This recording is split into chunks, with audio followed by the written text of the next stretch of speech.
Temos mais participação por telefone. Jacob, de Minas Gerais. Alô, boa tarde.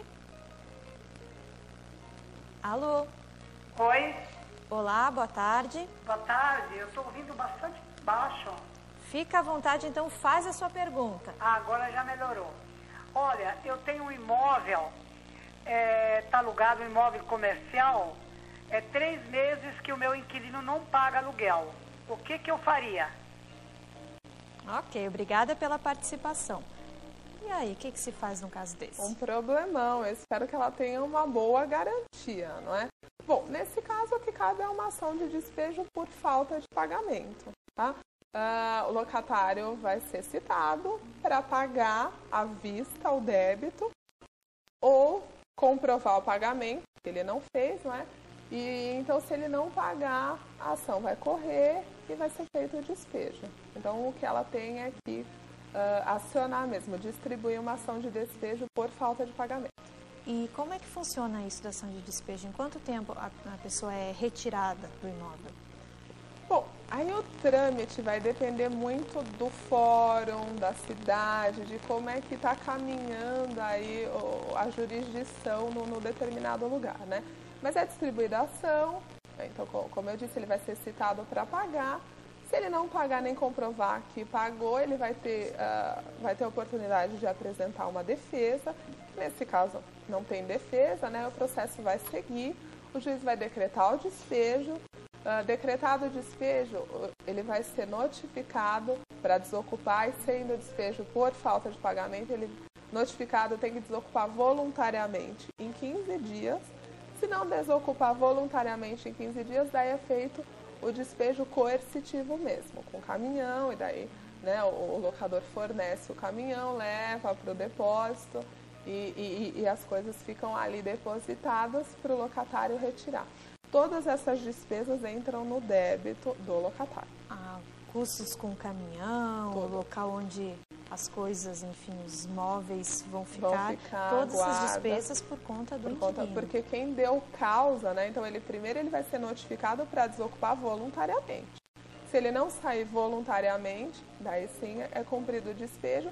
Como ele é que está dando causa a essa situação, todos esses débitos ficam por conta dele. E é por isso que eu disse que espero que ela tenha uma boa garantia que seja suficiente para cobrir todo esse período e todos esses gastos e prejuízos. E em relação a benfeitorias feitas no imóvel, como é que funciona? Tá. Bom, as benfeitorias necessárias, tá? Então vamos supor uma que o locatário tenha que fazer por conta de segurança. Então tive um problema no telhado, enfim, todas as benfeitorias necessárias vão ter que ser indenizadas pelo locador, tá? Isso não é automático, tá? Então as pessoas às vezes confundem. Eu fiz uma benfeitoria que eu arrumei ali que era obrigação do proprietário, deveria ser por conta dele, então eu vou deixar de pagar aluguel. Não, são coisas diferentes. Então você tem que procurar, então você teve que fazer. Geralmente se comunica. Primeiro o locatário comunica ao locador, olha, eu estou com um problema de um vazamento ou no telhado. Ou, enfim, eu já vi, principalmente em São Paulo, muitos lugares com problemas de cupim. Então, eu já vi forros de casa caírem. Então, tem que falar com o locador para ele arrumar. Bom, de qualquer forma, se não fizer, se o próprio locatário fizer essa benfeitoria que é necessária, ele vai ter o reembolso disso. Não por compensação de aluguel. Então, ele vai continuar pagando o aluguel dele, só que ele tem que se dirigir ao locador para ver como é que vai ser feito esse acerto. Ou o locador indeniza, ou de repente dá um abono de algum valor da locação, enfim. Não pode ser automático, tá? Ele tem que se dirigir ao locador para que tenha essa indenização. É bom conversar antes, então. Sim, sim. Só que às vezes não é. Você precisa fazer aquele conserto tão imediatamente, por segurança, ou enfim, por uma razão emergencial.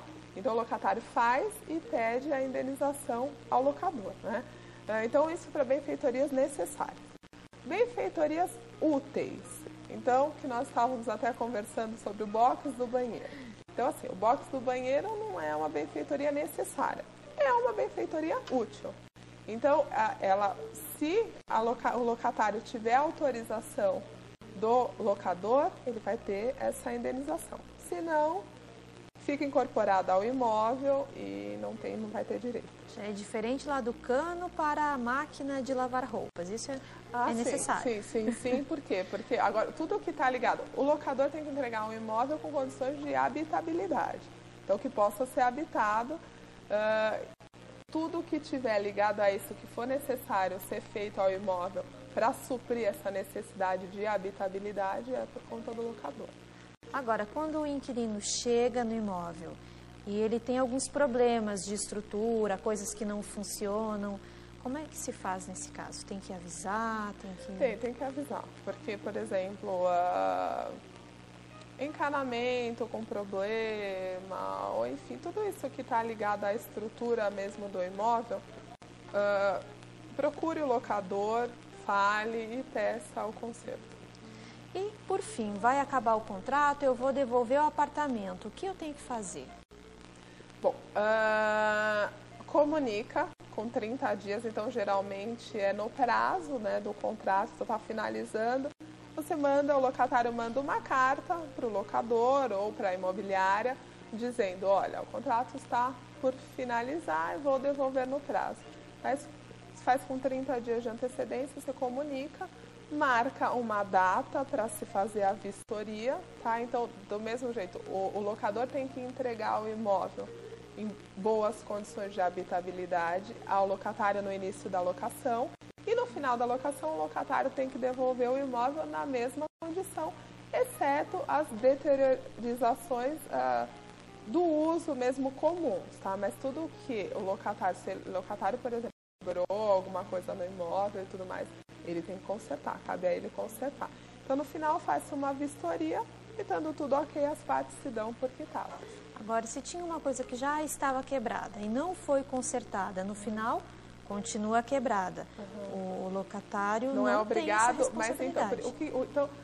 Daí a importância da vistoria. Comunicar antes, né?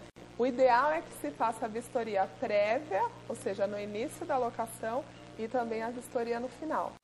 Porque daí você vai ter, o imóvel tem que ser entregue ao final do mesmo jeito que ele foi entregue no início. Então você tem a vistoria do início e a vistoria do final.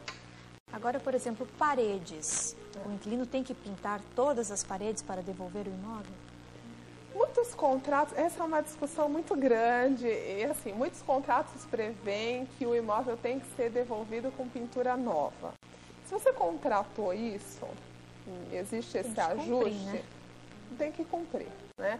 Agora, se não, muitos juízes entendem que isso é do tempo mesmo, do imóvel, que não seria obrigação. Mas se está no contrato, tem que cumprir. Não tem jeito, tem que fazer. Bom, nosso tempo, infelizmente, acabou. A gente quer agradecer sua participação, sua presença. A doutora conseguiu aprender bastante. Tenho certeza que todo mundo gostou. A gente te agradece. Eu que agradeço poder participar. E você de casa, se precisar, se quiser entrar em contato com a nossa convidada, é só falar com a nossa produção, liga para a nossa produção que a gente passa os contatos para você.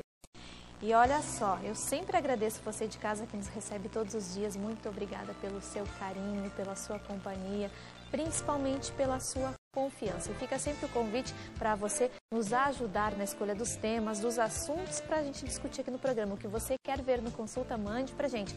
Tem o nosso e-mail, que é consulta@hittv.com.br, tem o nosso site, hittv.com.br/consulta. Lá também você pode entrar em contato com a gente para nos ajudar a escolher os assuntos. O que você quer ver aqui é o que a gente quer mostrar para você de casa. Então, te agradeço. Na segunda-feira a gente está de volta para falar de rinoplastia, um tema muito interessante. A gente recebe o especialista, o Dr.